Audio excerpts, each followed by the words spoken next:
주시는 하나님의 말씀은 베드로전서 1장 10절에서 21절까지 말씀입니다.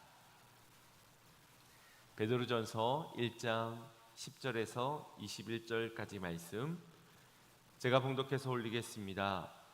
이 구원에 대하여는 너희에게 임할 은혜를 예언하던 선지자들이 연구하고 부지런히 살펴서 자기 속에 계신 그리스도의 영이 그 받으실 고난과 후에 받으실 영광을 미리 증언하여 누구를 또한 어떠한 때를 지시하는지 상고하니라. 이 섬긴 바가 자기를 위한 것이 아니요 너희를 위한 것임이 계시로 알게 되었으니 이것은 하늘로부터 보내신 성령을 힘입어 복음을 전하는 자들로 이제 너희에게 알린 것이요 천사들도 살펴보기를 원하는 것이니라. 그러므로 너희 마음의 허리를 동이고 근신하여 예수 그리스도께서 나타나실 때에 너희에게 가져다 주실 은혜를 온전히 바랄지어다. 너희가 순종하는 자식처럼 전에 알지 못할 때에 따르던 너희 사욕을 본받지 말고 오직 너희를 부르신 거룩한 이처럼 너희도 모든 행실에 거룩한 자가 되라. 기록되었을 때 내가 거룩하니 너희도 거룩할지어다 하셨느니라. 외모로 보시지 않고 각 사람의 행위대로 심판하시는 이를 너희가 아버지라 부른즉 너희가 나그네로 있을 때를 두려움으로 지내라. 너희가 알거니와 너희 조상이 물려준 헛된 행실에서 대속함을 받을 것은 은이나 금같이 없어질 것으로 된 것이 아니요 오직 흠없고 점없는 어린 양 같은 그리스도의 보배로운 피로 된 것이니라.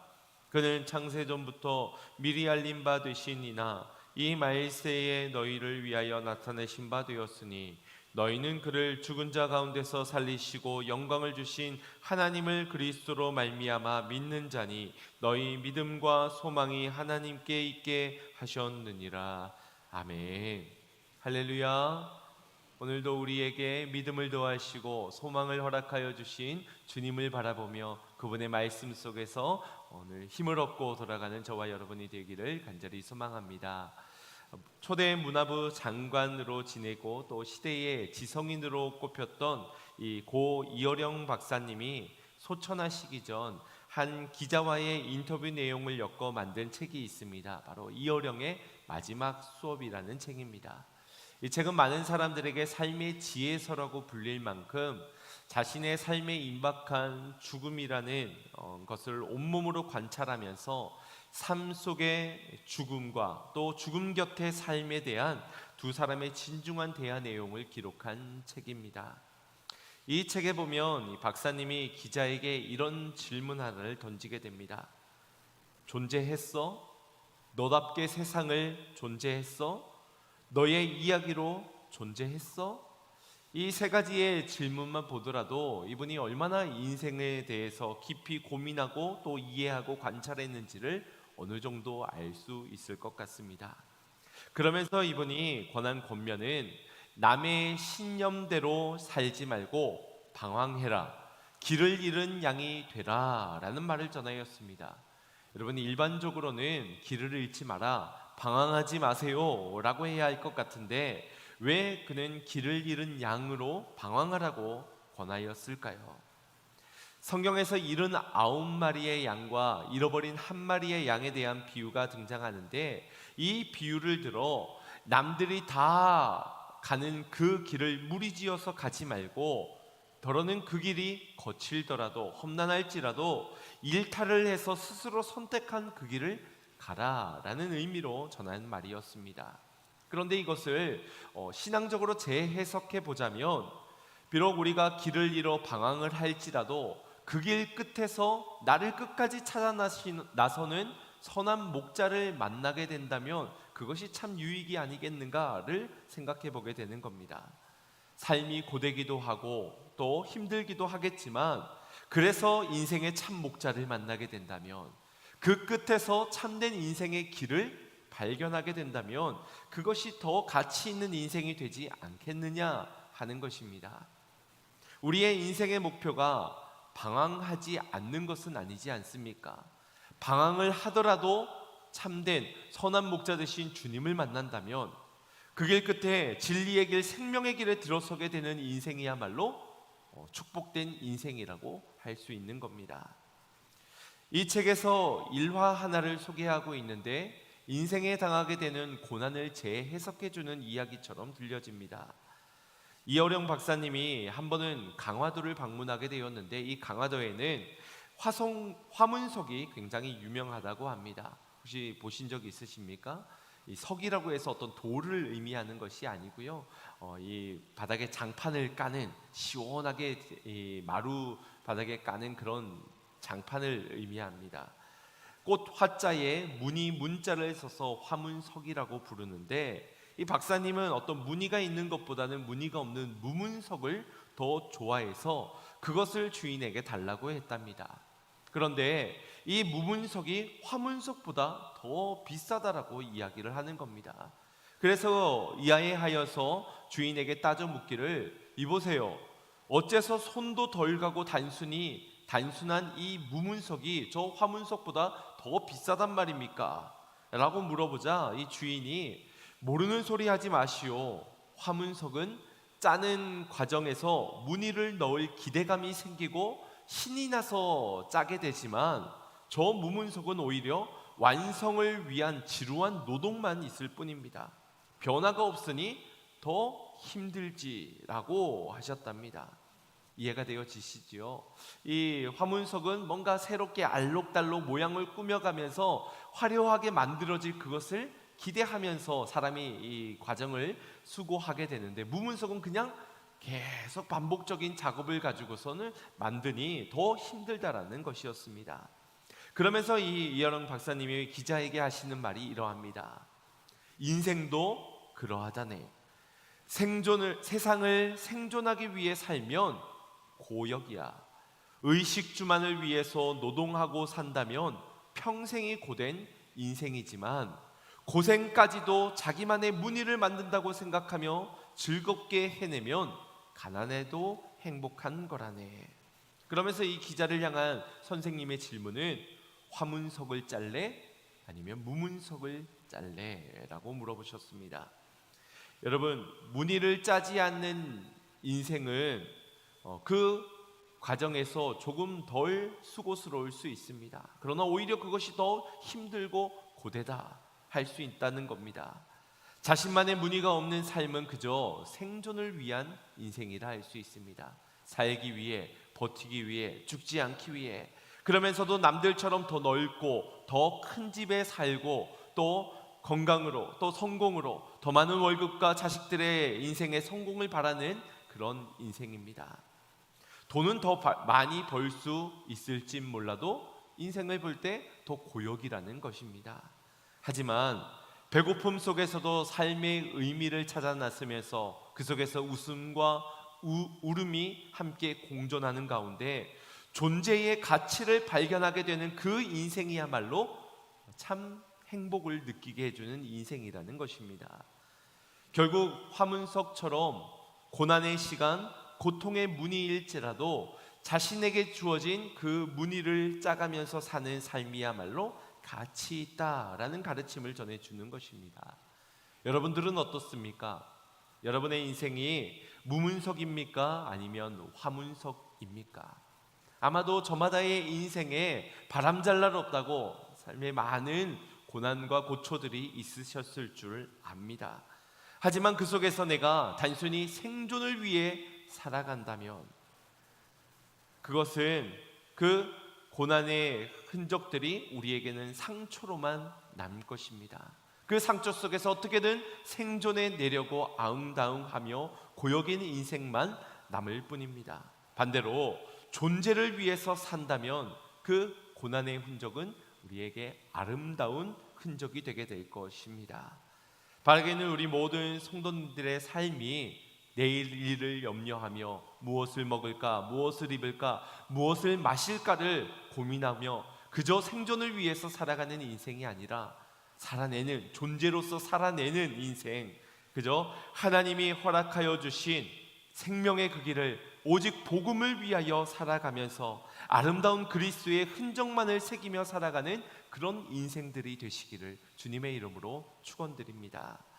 오늘 본문에서도 우리 그리스도인들이 이 땅을 살면서 고난을 당할 때에 어떻게 그 삶을 살아가야 하는지에 대한 구체적인 내용을 말씀해 주고 있습니다. 먼저 본서의 첫 시작인 1절 말씀을 보시면 예수 그리스도의 사도 베드로는 본도, 갈라디아, 갑바도기아, 아시아와 비두니아에 흩어진 나그네라고 이 편지의 수신자와 발신자에 대해서 분명히 밝히고 있습니다. 편지를 전하는 이는 사도 베드로입니다. 그리고 이 편지를 받는 자들은 본도, 갈라디아, 갑바도기아, 아시아의 비두니아, 지금으로 말하면 제가 지난주에 다녀왔던 트르키의 북쪽 지방에 위치한 그곳에 흩어져 사는 그리스도인들에게 보내진 서신이라는 말입니다. 특별히 베드로는 그들을 흩어진 나그네라고 칭하고 있는데, 이 흩어져 살고 있는 디아스포라 유대인들을 가리키는 표현입니다. 디아스포라라는 헬라어는 이 디아라는 뭐뭐에 의해 흩어진, 그리고 포니아라는 디아스포라라는 이 헬라어는 씨를 뿌린다라는 의미를 가지고 있습니다. 그러니 디아스포라는 씨를 뿌리기 위해 흩어진 자들, 씨를 뿌리기 위해 흩어지다라는 의미를 가지고 있는 겁니다. 하나님의 목적, 하나님의 선하신 뜻을 위해서 곧 복음의 씨를 뿌리기 위해서 그의 백성들이 아시아의 전역에 흩어져 있는 그들을 가리켜 디아스포라라고 일컬었던 것입니다. 또한 나그네라는 표현 속에서 우리가 알 수 있는 것이 있습니다. 그건 나그네는 본향을 향하여서 어떤 목적지를 향하여서 가는, 이곳에는 잠깐 머물러 있는 사람들이라는 말입니다. 그들은 이곳에 잠깐 거쳐 있을 뿐이지 결코 이곳에 정착할 이들이 아닙니다. 그들이 기대하고 바라는 본향, 그리고 반드시 돌아가야 할 그 본향이 있기에 머무를 수 없는 이들이 바로 나그네들입니다. 베드로는 지금 디아스포라, 흩어진 나그네라고 말하면서 그들의 정체성을 다시 한 번 더 일깨워 주고 있는 것이지요. 여러분들은 이곳에 영원히 머물러 있을 자들이 아닙니다. 결국 하나님의 택하심 속에서 하나님의 목적 가운데 흩어지긴 했지만 이곳에 복음의 씨를 뿌리기 위해서요, 여러분들의 가야 하는 본향이 있습니다 라는 것을 지금 일깨워주고 있는 것이지요. 많은 성경학자들이 추론하기를 이 베드로 전서와 후서는 AD 63년 말경에서 64년 초에 작성되어진 편지일 것이다라고 내다봅니다. 그런데 역사적으로 AD 64년 7월경에는 굉장히 중요한 한 사건이 당시에 일어나게 됩니다. 여러분도 아마 들어보셨을 것 같은데 바로 중심가에 일어난 대화재 사건입니다. 기록에 따르면 당시 로마를 다스리던 이 레오 황제가 이 방화의 주범으로 꼽히게 되는데, 평소 시인이자 가수였던 그가 창작의 고통을 이기지 못하여서 어떤 영감을 불어일으키기 위해 도시에 불을 내게 되었다는 겁니다. 그러면서 이 불타는 도시를 보면서 그는 춤을 추면서 시를 지었다라고 하지요. 이에 성난 군중들의 여론에 위협을 느꼈던 네로 황제는 자신을 대신할 희생양을 찾아 나섰고 그들이 바로 그리스도인들이었습니다. 그리스도인들을 방화범이라고 몰아세우면서 이 AD 64년 10월부터 본격적으로 그리스도인들을 향한 심한 박해와 핍박이 시작되었습니다. 무려 300년 동안이나 말입니다. 그러니 이 서신이 전해지는 시점, 그리고 그 속에 편지 속에 담겨져 있는 내용을 보면 앞으로 불어닥칠 이 네로 황제로부터 임한 박해와 핍박을 이 그리스도인들이 견디고 이겨낼 수 있게 하기 위해서 미리 고난을 대비한 믿음을 이렇게 준비하십시오 라는 뜻에서 이 서신을 전했다라고 볼 수 있습니다. 그리고 이 핍박 가운데서 결국 베드로 사도도 목숨을 순교를 당하게 되고 말지요. 결국 자기 자신을 향하여서 전하는 말이기도 하자 함께 믿음의 나라를 세워가고 있는 이 동력자들에게 앞으로 불어닥칠 이 심한 고난을 대비하여 믿음을 준비합시다, 마지막 유언과도 같은 말씀이 이 베드로전서라고 말할 수가 있습니다. 1장 6절 말씀을 보더라도 그러므로 너희가 이제 여러 가지 시험을 말미암아 잠깐 근심하게 되지 않을 순 없으나 앞으로 여러 가지 시험을 당하게 될 것이고 그 시험 가운데 너희가 근심은 할 수 있으나 그것이 계속되어서는 안 된다. 잠깐 근심할 수는 있겠으나 그러나 근심 안에 머물러 있어서는 안 되기 때문에 그들이 대비해야 할 믿음이 이것이다 라고 편지를 통해서 전해주고 있는 것입니다. 그렇다면 이 베드로전서가 당시에 그들에게는 앞다툰 이 네로 황제로부터 당하는 심한 박해와 고난이 있기 때문에 그들에게 전해졌다면 오늘 우리에게는 왜 전해지면서 왜 우리도 이 성경을 읽고 이 편지의 내용을 깨달아야 하는 것인가?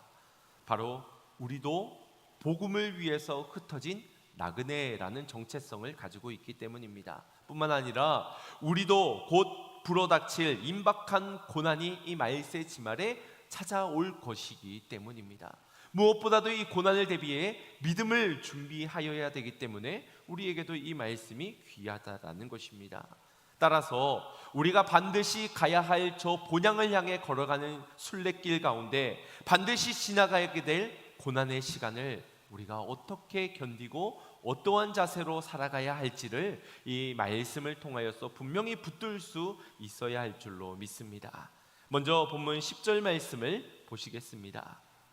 베드로는 아주 오래전부터 수많은 선지자들을 통하여서 줄곧 구원을 말해왔고 그 구원의 메시지는 우리에게 임할 은혜에 대한 예언들이었다라고 말씀하고 있습니다. 그리고 구체적으로 예언자들을 통하여서 계시되어진 이 구원의 은혜의 내용들은 이것이다 라고 11절에서 이렇게 말씀합니다. 우리 합독해 보도록 하겠습니다. 자기 속에 계신 그리스도의 영이 그 받으실 고난과 후에 받으실 영광을 미리 증언하여 누구를 또는 어떠한 때를 지시하는지 상고하니라. 아멘. 구원과 그 은혜의 내용은 다름 아니라 그리스도께서 닥칠 고난과 그 뒤에 올 영광에 대한 내용들이 성경에 기록되어졌었다라고 가르치고 있습니다. 다시 말해서 예수님처럼 성도가 당하게 되는 고난은 갑작스럽게 우연히 다가오는 것이 아니라 그리스도의 인생의 그 십자가의 길처럼 우리도 필연적으로 마주하게 되는 길이다라는 것을 가르치고 있는 겁니다. 오래전부터 예언자를 통하여서 예고되어졌던 것처럼 그러나 그 속에서 우리가 바라보아야 하는 것은 고난 후에 찾아올 영광이라는 것을 말씀해 주고 있는 겁니다. 그러니 고난만 예언되어진 것이 아니라 그 뒤에 있을 영광까지도 예언되어져 있으니 그것이 곧 구원의 메시지요 우리에게 임할 은혜다라는 것을 가르쳐주고 있는 겁니다. 그러니 이 사실이 이 편지를 받는 수신자들로 하여금 얼마나 큰 위로를 얻게 하였겠습니까? 아, 내가 당하는 이 고난이 우연이 아니구나. 하나님을 믿고 예수 그리스도를 따르는 우리의 인생에 당하는 그 고난은 우연히 누군가 때문에 내가 실수해서 당하는 것이 아니라 예언되어진 것이구나. 그러나 우리가 주목해야 하는 것은 그 고난 이후의 영광이구나. 이것이 참된 위로가 되었을 겁니다. 그리고 이것이 바로 이 땅을 살아가면서 우리가 붙들어야 할 소망인 것입니다. 그래서 지난 1장 3절 말씀을 보시면 예수 그리스도를 죽은 자 가운데서 부활하게 하심으로 말미암아 우리를 거듭나게 하사 산 소망이 있게 하시며 우리에게 무엇을 주셨다고요? 산 소망을 주셨다. 그분의 죽으심과 그분의 부활하심을 통하여서 고난을 당하게 될 우리의 인생 가운데 산 소망을 주셨다. 눈앞에 보여지는 소망이 아닙니다. 보여지지는 않지만 영원한 그 소망이 우리에게는 산 소망인 겁니다. 세상을 살면서 사람들은 얼마나 크고 작느냐, 얼마나 높아지고 낮아지느냐, 그것에 열연하며 살아가지요. 그것이 소망이라 말합니다. 높아져야 소망이고 커져야 소망이고, 하지만 우리가 붙들어야 하는 것은 그런 소망들이 아닙니다. 그것들은 죽은 소망이지요. 고난 뒤에 임할 영광, 그리고 죽음 이후에 맞이하게 될 부활만이 우리에게는 참 소망이요 우리가 붙들어야 할 산 소망인 것입니다.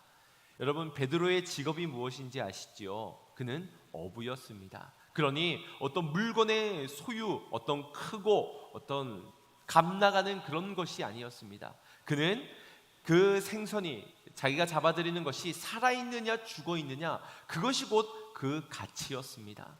아무리 크고 좋아도 죽은다면 그것은 값을 매기기가 어려워집니다. 다만 작더라도 살아있다면 그것은 그 값을 매길 수가 있게 높게 매길 수가 있게 되는 것이지요.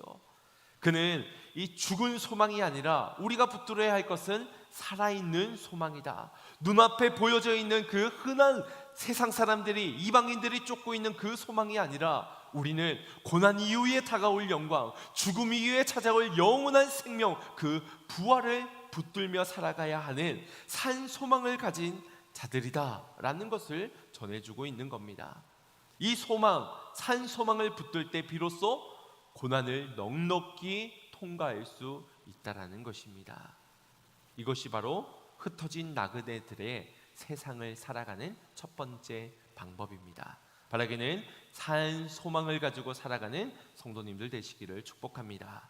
그리고 두 번째, 이 세상을 살아가는 나그네의 방법은 바로 마음의 허리를 동이며 근신하며 살아가는 일입니다. 우리 13절 말씀을 합독하겠습니다. 시작. 그러므로 너희 마음의 허리를 동이고 근신하여 그리스도께서 나타나실 때에 너희에게 가져다 주실 은혜를 온전히 바랄지어다. 아멘. 여기 그러므로라고 접속사로 시작하고 있는 것을 통해 지난 1절에서부터 12절까지의 우리가 당하게 되는 모든 고난, 그 속에서 우리가 근심하지 아니할 수는 없으나, 그러나 이 편지를 읽는 모든 수신자들, 그 고난을 당하더라도 잠깐 근심하지만 그러나 우리가 주의 영광에 있으니, 산 소망에 있으니 그것을 주실 날을 고대하며 참 정신을 차리고 깨어 있으라 라고 말씀을 전하는 겁니다. 우리가 주목해야 하는 것은 눈앞에 불어닥친 고난의 문제가 아닙니다. 그 고난이 어떤 고난인지, 얼마나 큰 고난인지 그 고난을 주목해야 하는 것이 아니라 그 고난 가운데서도 변하지 않을 하나님의 말씀, 수많은 선지자들을 통하여서 우리에게 전해진 예언의 말씀, 곧 반드시 재림주로 오실 주 예수 그리스도, 그분이 우리에게 허락하여 주실 그 은혜를 바라보아야 한다라는 것입니다. 어떤 자세를 가지고 허리를 동이고 근신함을 통하여서 말입니다. 옷이 흘러내리는 것을 방지하기 위해서 우리가 허리에 띠를 단단히 졸라 매지요. 우리의 마음과 생각이 흐트러지지 않도록 정신을 차려야 한다는 겁니다. 씨름 선수가 시합에 앞서서 이 삿발을 바짝 쪼아매는 것처럼, 달리기 선수가 달리기 경기를 앞서 운동화 끈을 단단히 조여매는 것처럼 성도는 고난을 대비하여서 구원의 밧줄로 꽁꽁 싸매어 단단히 동여매고 출발해야 한다는 겁니다. 이 허리를 동이라라는 신약에서의 이 표현이 구약에서도 여러 표현이 되어지기도 하였습니다. 그 대표적인 예가 바로 출애굽에서의 장면입니다. 당시 이 출애굽을 하기에 앞서 모세를 통하여서 애굽에 10가지 재앙이 임하게 되었지요. 9가지 재앙이 임하고 마지막 10번째 장자의 죽음이라는 그 재앙이 임하기 직전에 하나님께서는 이스라엘 백성들에게 주문한 한 가지 주문이 있으십니다. 우리 출애굽기 12장 11절 말씀 보도록 하겠습니다. 시작. 너희는 그것을 이렇게 먹을지니 허리에 띠를 띠고 발에 신을 신고 손에 지팡이를 잡고 급히 먹으라. 이것이 여호와의 유월절이니라. 아멘. 유월절 다 아시지요? 장자의 죽음이 넘어가게 하기 위하여서 흠없는 어린 양을 잡아서 그 피를 문설주와 임방에 바르라. 그리하면 넘어간다라고 말씀하였습니다. 그러는데 무교병과 쓴 나무를 먹되 오늘 본문을 보면 허리에 띠를 띠고 신을 신고 손에 지팡이를 잡고 급히 먹으라 말씀합니다. 왜일까요? 구원은 이미 어린 양의 피를 바른 그 집은 넘어가게 됩니다. 심판을 당하지 않고 넘어가게 되어 있습니다. 그러니 안전합니다. 하지만 너희는 안심하라 말씀하는 것이 아니라 오히려 허리를 동여야 된다, 신을 신어야 된다, 지팡이를 잡고 급히 먹어야 된다 말씀하십니다. 언제나 하나님이 사인을 주실 땐, 하나님이 말씀하실 때에는 너희가 떠나야 되기 때문입니다. 그 떠날 채비를 늘 하고 있으라는 것입니다. 이것이 머문 애굽이 바로 그런 곳이기 때문입니다. 언제든지 하나님이 사인 주시고 하나님이 뜻하실 때는 가야 하는 것이지요. 가면은 고난인데요, 가면은 홍해인데요, 가면은 광야인데요, 그래도 하나님 사인 주시면 가야 한다는 겁니다. 그러기 위해 허리를 동여야 되고 신을 신고 지팡이를 들어야 한다는 것이지요.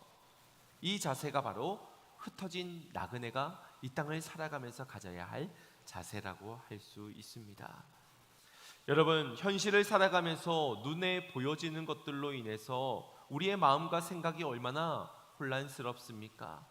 개인적으로 당하는 여러 겹겹의 인생의 문제들, 관계의 문제들 뿐만 아니라 우리 모두가 함께 마주하는 기후의 환경의 문제, 또 국가 간의 전쟁의 문제, 정세의 문제, 또 적그리스도의 출현과 교회와 성도를 향한 미혹과 핍박, 이런 여러 가지 것들로 인하여서 우리의 마음이 혼란스러울 겁니다.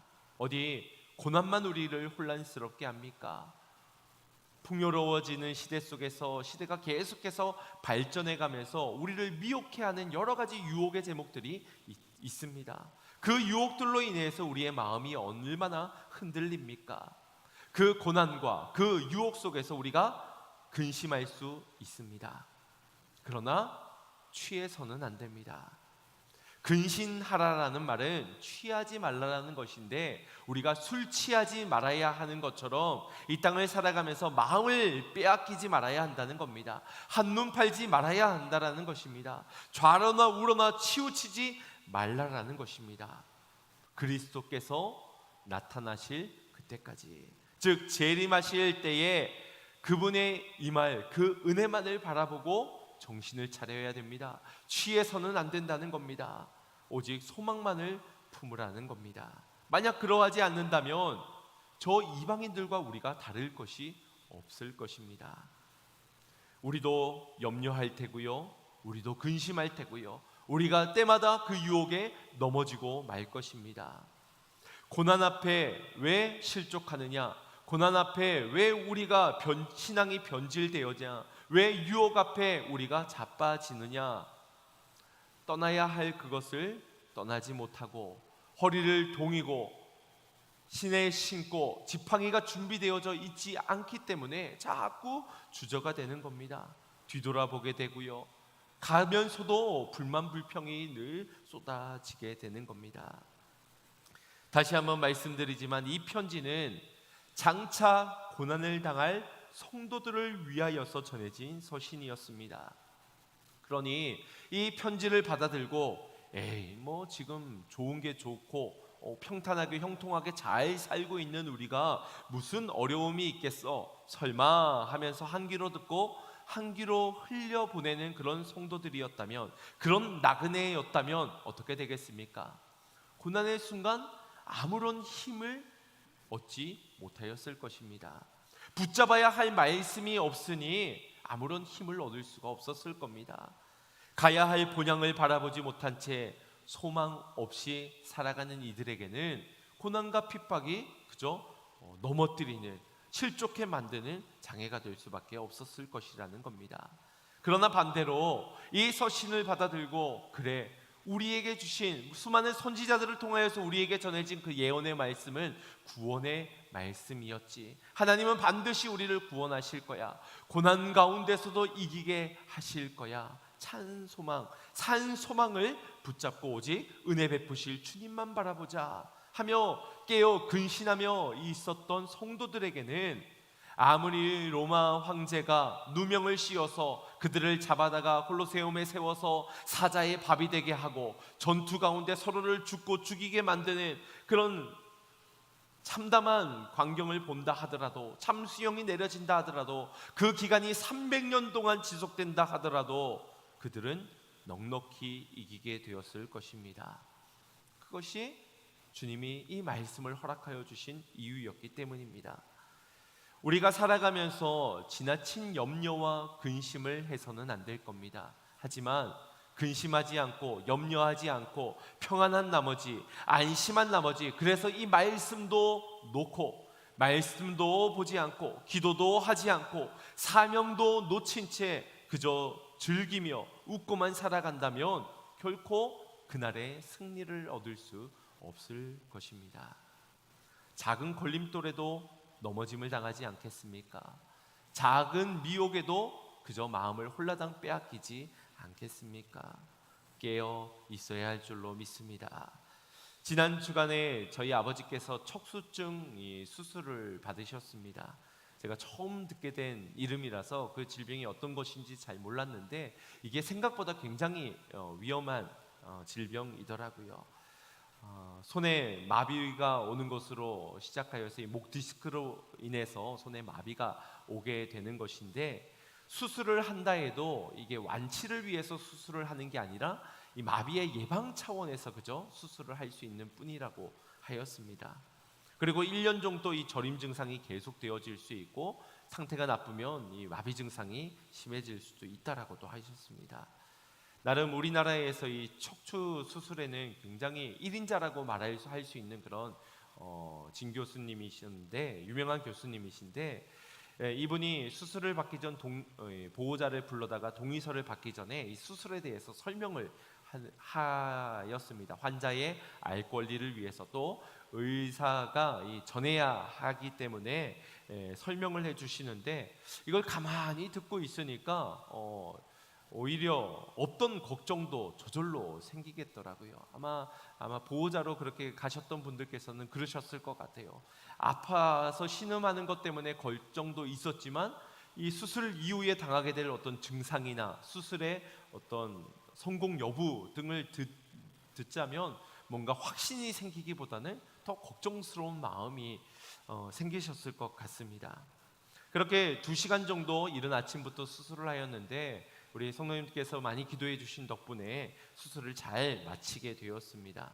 그래서 수술의 결과가 굉장히 좋다라고 하시더라고요. 잘 되어졌다라고, 손의 감각도 돌아오게 되고, 그래서 참 마음이 안심이 되어지고 감사가 되어졌습니다. 그렇게 일과를 보내고 있었는데 이 오후쯤 다시 연락이 오기를, 아버님께서 원래 부정맥을 가지고 있으셨는데 이 심장 박동이 조금 느려지셔가지고 그것이 문제가 된다라고 하시면서 이 장치를 달고서는 심호흡을 계속 바르게 할 수 있도록 도와주는 그런 심장 박동기를 넣어야만 한다고 했습니다. 한 이틀 정도 차고 있어야 되는데 이것이 만약 되어지지 않으면 일순간 갑자기 쓰러질 수도 있었다라고 하더라고요. 뿐만 아니라 이 소변이 잘 배출이 되어지지 않는 상황에서 인공적으로 그 소변을 또 빼내기도 하였는데, 그것도 만약 지체하고 빼주지 않았더라면은 큰 일이 일어나게 되었을까, 생명의 위험이 있을 수도 있는 그런 상황이었다라고 전해지게 되었습니다. 그러면서 제게 드는 생각이, 내가 수술이 잘 되었다고 안심한 나머지 안주하였구나라는 마음이 덜컥 들었습니다. 안심을 하되 안주하지 말아야 되는데, 믿음의 성도로서 평안하되 기도를 멈춰서는 안 되는데, 내가 안심했다고, 다 끝났다고 기도를 멈추진 않았는가라고 제 스스로를 돌아보게 되었습니다. 우리 교회에 여러 환우분들이 계시지요. 지난주에도 또 우리 김현희 집사님께서도 암 수술을 받기도 하셨는데, 여러 어려운 상황 가운데 견디고 계실 우리 환우분들을 위해서 계속해서 기도해 주시기 바랍니다. 결과가 좋았고 잘 되었고 그런 소식들이 들려져서 또 우리가 감사하게 되고 또 평안해야 하겠지만, 평안하다고 해가지고 기도해 주를 멈춰서는 안 될 것입니다. 위에서 계속해서 기도해 주시면 감사하겠습니다. 우리가 주 안에 머물러 있으면서 누려야 할 것은 주님 주신 평안입니다. 그러나 평안함과 나태함은 다른 겁니다. 평안하기 때문에 기도하지 않고, 평안하기 때문에 말씀과 멀어지고, 평안하기 때문에 한눈 팔고 살아간다면 우리가 반드시 넘어짐의 순간을, 실족하게 되는 순간을 마주하게 될 것입니다. 그러니 평안하십시오. 그러나 안주하진 마시길 바랍니다. 정신을 차리고 허리를 동이고 근신하여 깨어서 오직 그리스도께서 오실 때까지 신랑 되신 주님만을 깨어 기다리는 순결한 신부가 되시기를 바랍니다. 그것이 바로 우리 나그네들이 이 땅을 살아가는, 세상을 살아가는 비결인 줄로 믿습니다. 마지막으로 이 땅을 살아가며 고난을 겪는 우리들이 세상을 살아가야 하는 방법 세 번째는 바로 거룩함입니다. 순결한 신부처럼 그 거룩함을 가지고 살아가야 합니다. 우리 14절 15절 말씀 합독하겠습니다. 시작. 너희가 순종하는 자식처럼 전에 알지 못할 때에 따르던 너희 사역을 본받지 말고 오직 너희를 부르신 거룩한 이처럼 너희도 모든 행실에 거룩한 자가 되라. 아멘. 너희도 모든 행실에 거룩한 자가 되라. 상당히 부담스러운 말일 수 있습니다. 삶이 이전의 사역을 버리고 부르심에 합당한 대로 거룩한 삶을, 거룩한 행실대로 행하며 살아가야 한다라는 말인데, 이게 과연 되어질까? 덜컥 걱정부터, 염려부터 안 된다는 부정적인 생각부터 되어질 수 있습니다. 그런데 이건 단순히 우리를 위해서, 우리에게 근거해서 우리가 할 수 있어서 말씀하고 있는 것이 아닙니다. 고난에 인해 세상과 타협하고 적당히 썩혀가는 전략이 아니라 오히려 세상과 구별되어져서 살아가는 것이 우리의 인생이 되어야 하는데, 그 근거를, 그 이유를 바로 하나님이 거룩하시기 때문이라고 우리에게 말씀해 주고 있는 겁니다. 그래서 베드로는 레위기 11장 44절 말씀을 인용하여서 하나님께서 내가 거룩하니 너희도 거룩할지어다, 그 말씀하여 주신 것을 근본적인 이유로 들며, 그래, 성도로서 우리가 거룩하게 살아야 하는 것은 할 수 있어서 해야 해서가 아니라 하나님이 거룩하기 때문이다, 거기서부터 시작해야 된다라는 것을 말씀해 주고 있습니다. 여러분, 거룩이라는 것은 구별됨을 뜻합니다. 이 구별됨이라는 것은 두 가지의 자세가 함께 내포되어져 있는 건데, 먼저는 거룩함을 위해서는 우리는 떠나야 합니다. 그리고는 속해야 합니다. 그리고 먼저는 비워져야 하는 것이고 그 다음으로 채워져야 하는 겁니다. 그리고 끊어야 하고 그 다음에는 새롭게 연결되어져야 합니다. 이 두 가지가 동시에 선행되어져야 한다는 겁니다. 설명드리겠습니다. 무엇에 떠나야 하고 무엇에 속하야 하는가? 우리는 죄의 올무로부터 떠나야 하고 하나님께로 속해져야 합니다. 자기는 비워지고 주의 성령의 영으로 채워져야 합니다. 우리의 죄된 욕망을 끊고 말씀과 연결되어져야 합니다. 이스라엘이 애굽에서 거룩할 수 없었습니다. 바로는 유혹하지요. 여기서 예배드려라, 여기서 멀리 가지 말고 여기 가까운 곳에서 예배를 드려라, 너희만 가고 자녀들과 여자들은 놓고 가거라, 재물들은 놓고 가서 예배를 드리거라, 그렇게 우리를 유혹합니다. 그러나 하나님의 뜻은 분명합니다. 왜냐? 애굽에서는 결코 거룩해질 수 없기 때문입니다. 떠나야 하는 것이요, 끊어져야 하는 것이요, 비워져야 하는 것이 애굽이었던 겁니다.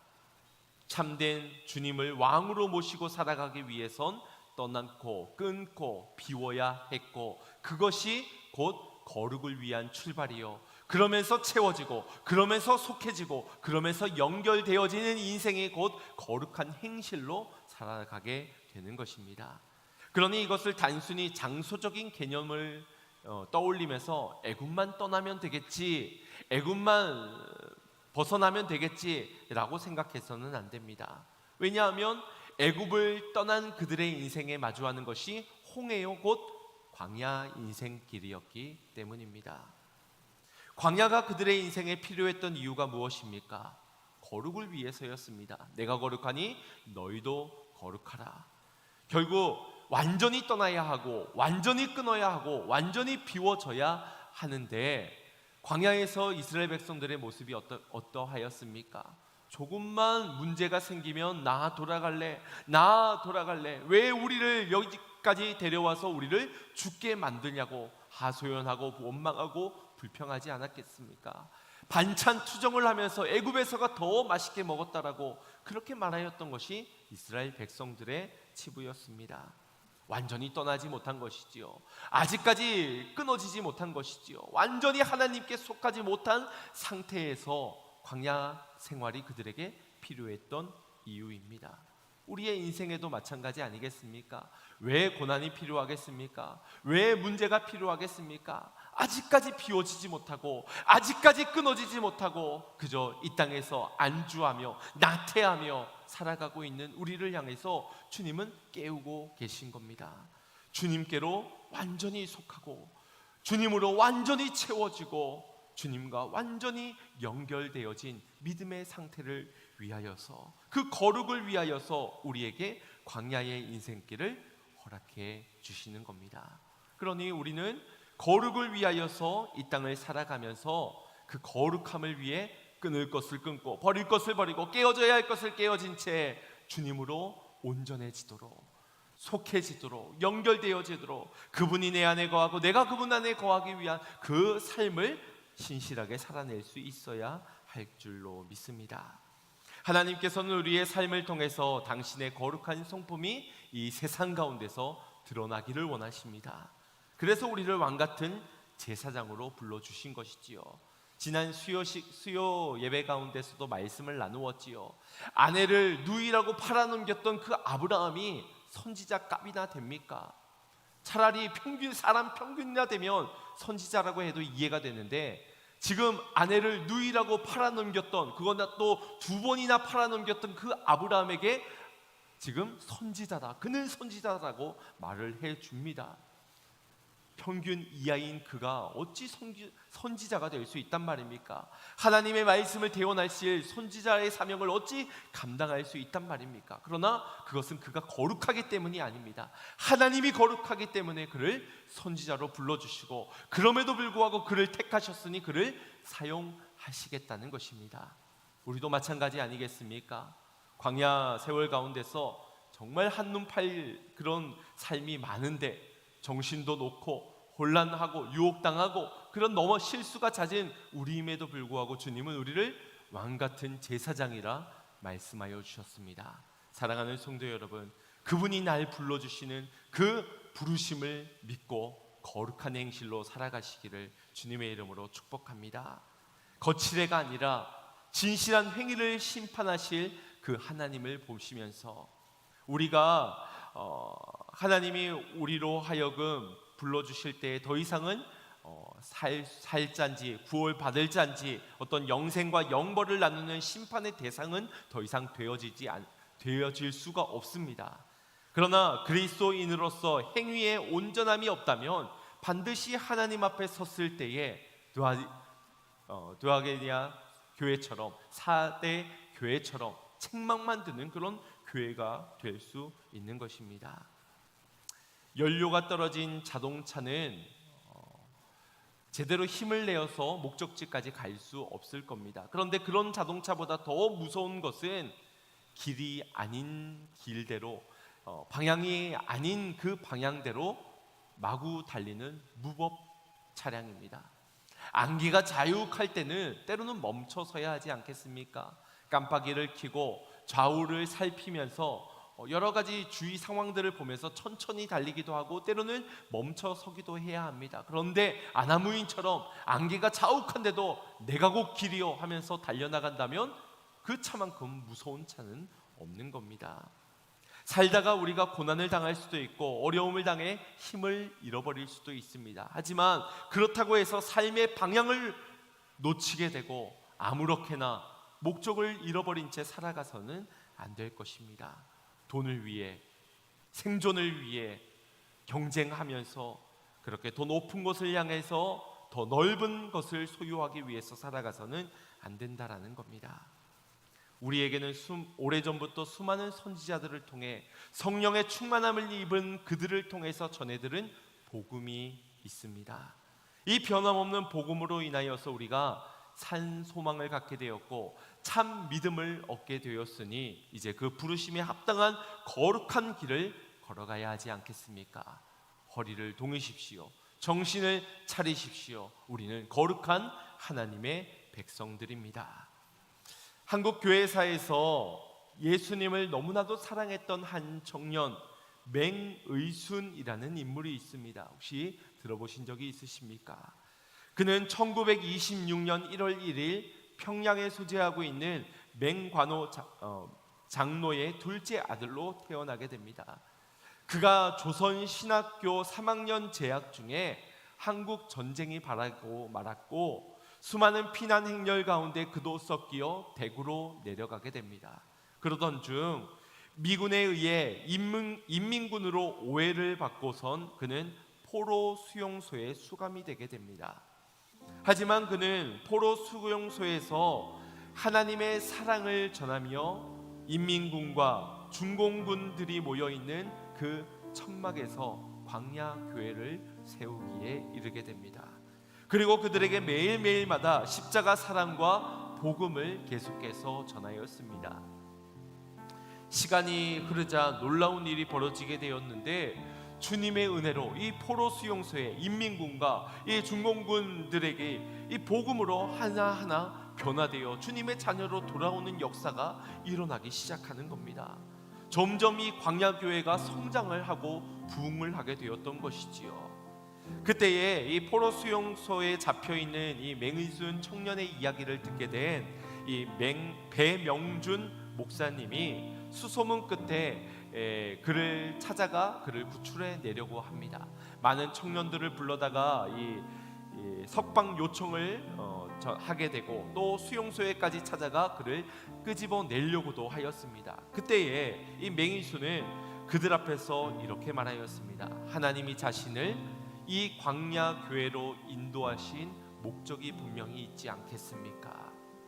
나는 저들을 두고 그냥 나아갈 수는 없습니다 라고 하며 찾아온 석방의 기회를 스스로 포기하고야 맙니다.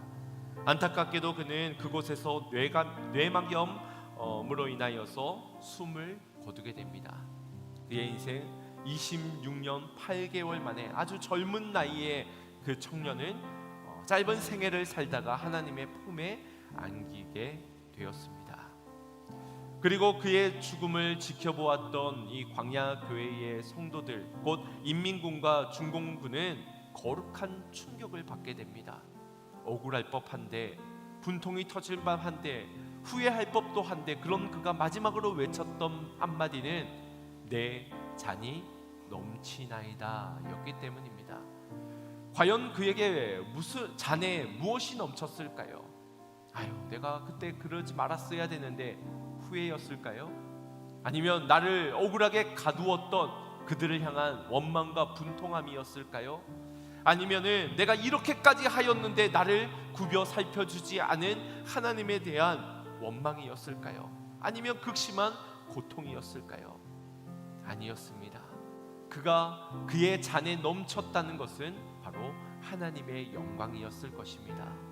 그럼에도 자신을 사용하여 주신 하나님의 선하신 목적, 그럼에도 나를 포기하지 않으시고 나를 부르시고 나를 안으실 그 하나님의 넓은 품, 그 하나님의 영광이 그의 잔에 가득가득 채워졌을 것입니다.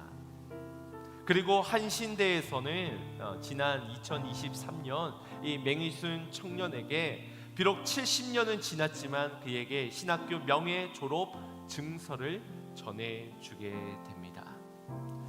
여러분, 이 명예 졸업 증서, 살아있는 사람도 아닌 죽은 사람을 향해 이 증서를 쓰여진 건 참 대단한 일이지요. 그런데 이 증서의 영광이 하늘에서 받을 그 영광과 비교나 되겠습니까?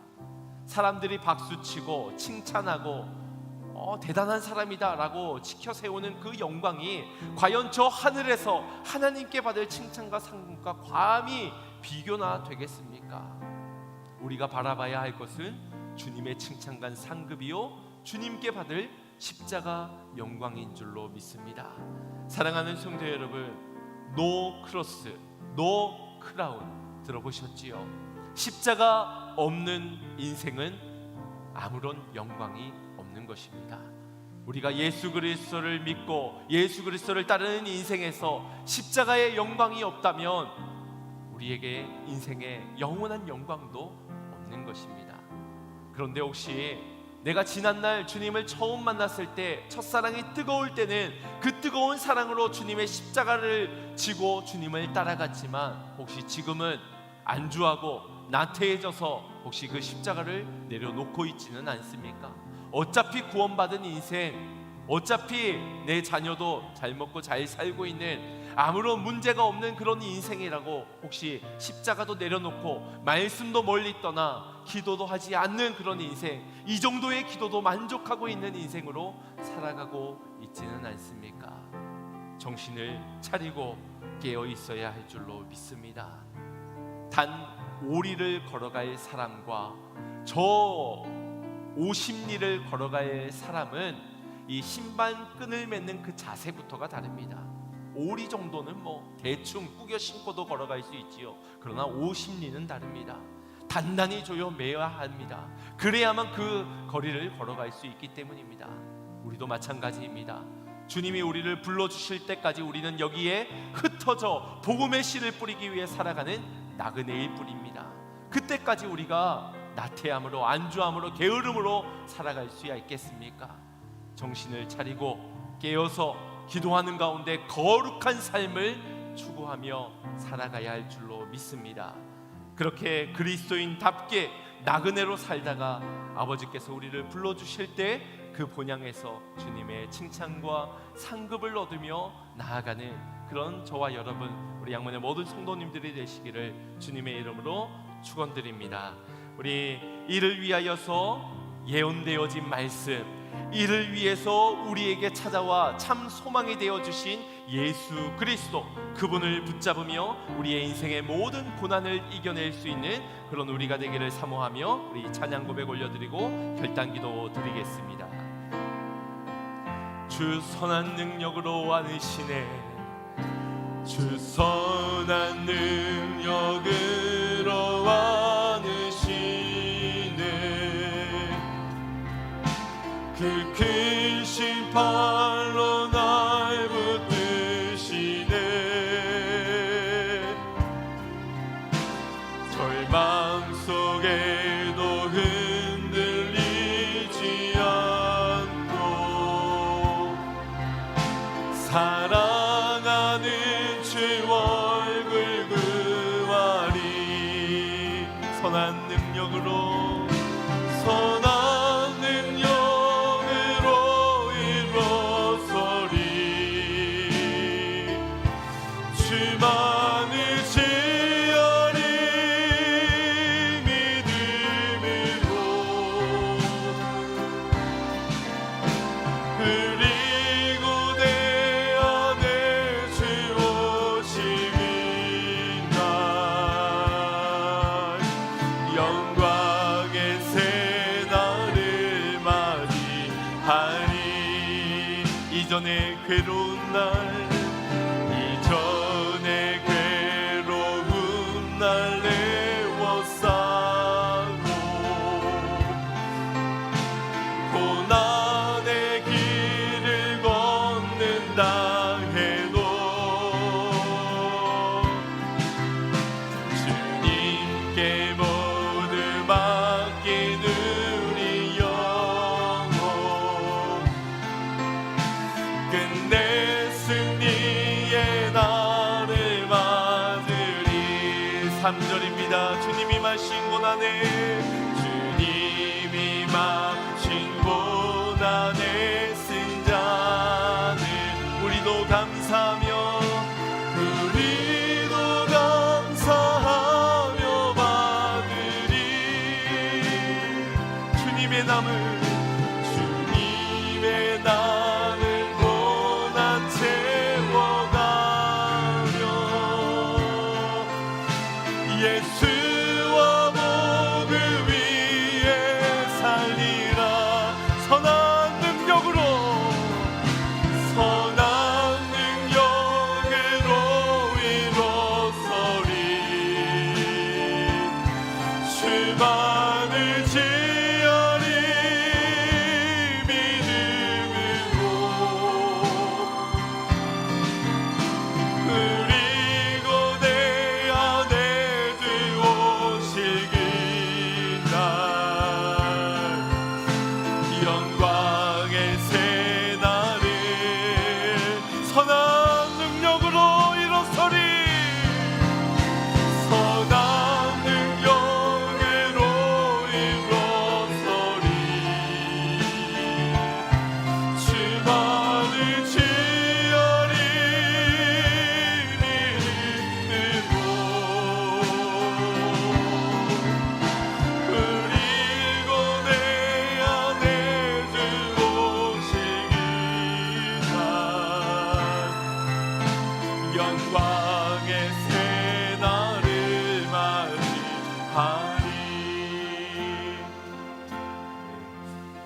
제가 오늘 오후 예배 때도 성지순례 보고를 드릴 텐데, 제가 성지순례를 달려와서 가장 크게 느낀 것은 참 우리가 당하는 고난은 고난도 아니구나 라는 생각이었습니다. 우리는 그 고난에도 실비비하며 일비재하며 그렇게 웃었다가도 금세 울음짓고 원망과 불평으로 늘어놓는 우리의 인생이었지만, 저 초대교회 성도들은 정말 오직 복음만을 위하여서, 주님의 나라만을 위하여서 저렇게 살아갔는데, 정말 우리가 당하는 고난은 고난도 아니구나 라는 것을 절실히 깨닫게 되었습니다. 여러분, 왜 불평하고 왜 원망하고 왜 넘어집니까? 어쩌면 우리는 아직까지 뒤돌아보기 때문입니다.